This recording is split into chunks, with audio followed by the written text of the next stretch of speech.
गरीबी। पुराने साधारण कपड़े पहने एक महिला ने एक फैंसी रेस्तरां में प्रवेश किया। सभी ग्राहक जो पहले से वहां बैठे थे उसे तिरस्कार भरी दृष्टि से देखते हैं।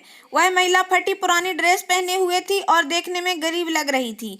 परिचारिका तुरंत उसके पास दौड़ी। उसने यहाँ तक कि अपनी घृणा को छिपाने की कोशिश भी नहीं की। वो बोली, मैडम आप शायद गलत जगह चली आई हैं। वह बस इतना चाहती थी कि जल्दी से इस बिन बुलाए मेहमान से छुटकारा मिल जाए। महिला ने घबराते हुए उसकी ओर देखा और पूछा कि क्या यह ताज भोजनालय है। डाइनिंग हॉल में मौजूद लोग कानाफूसी करने लगे और उनमें से कुछ ठहाके लगाने लगे। परिचालिका ने दयनीय दृष्टि से महिला की ओर देखा और बोली, आप सही कह रही हो, यह है तो, पर आप क्या चाहती हो मैडम? तुरंत व्यवस्थापक को बुलाओ। असंतुष्ट ग्राहकों में एक चिल्लाया, मैंने यहाँ पहले एक टेबल इसलिए नहीं बुक करवाई है कि कोई भिखारी मुझे खाते हुए देखे।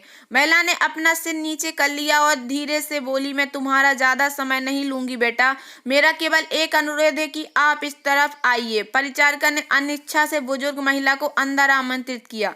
वो बस किसी तरह से उसे बाकी ग्राहकों की नजरों से दूर ले जाना चाहती। अगर मैं तुम्हारी जगह होती तो मैं सिक्योरिटी को बुलाकर उसे बाहर का रास्ता दिखाती।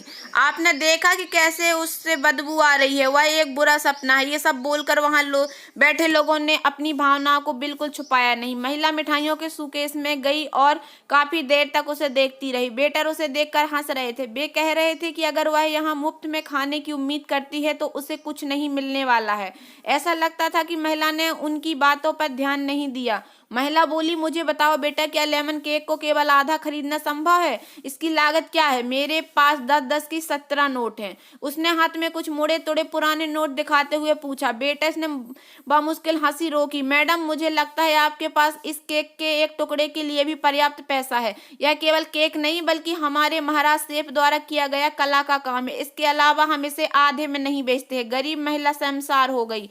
उसे ऐसा लगा कि उसके अंदर कुछ टूट गया हो। धीरे धीरे वह निराश कदमों से चलते हुए बाहर निकलने लगी। अचानक उसे रेस्तरां के कोने में अपनी पत्नी के बगल में बैठे सैन्य वर्दी पहने एक व्यक्ति ने बुलाया, मैडम कृपया यहाँ आओ, आप बहुत निराश लग रही हो, कुछ हुआ है? उसने चेहरे पर मुस्कान के साथ पूछा। मेरी बेटी बहुत बीमार थी। जब वह बच्ची थी तो हम इस रेस्टोरेंट के पास से गुजरते थे। वह काफी देर तक दुकान की खिड़कियों को देखती रहती थी।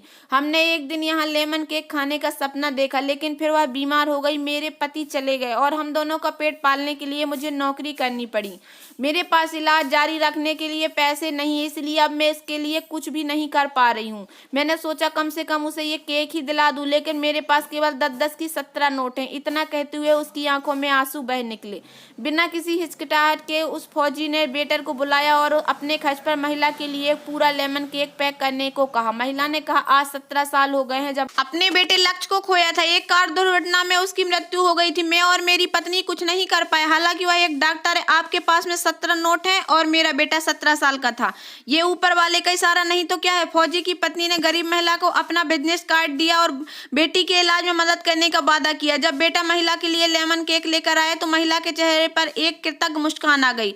उसने फौजी और उसकी पत्नी को धन्यवाद दिया और वहां से चली गई। इस घटना के बाद रेस्टोरेंट में सब खामोश थे। सभी को उस फौजी ने एहसास दिला दिया था कि पैसों से भले ही वो महिला गरीब थी, लेकिन वहां बैठे सभी लोग विचारों और दिल के गरीब थे, सिवा उस फौजी दंपति के। अब वहां किसी को भी हंसने का मन नहीं कर रहा था।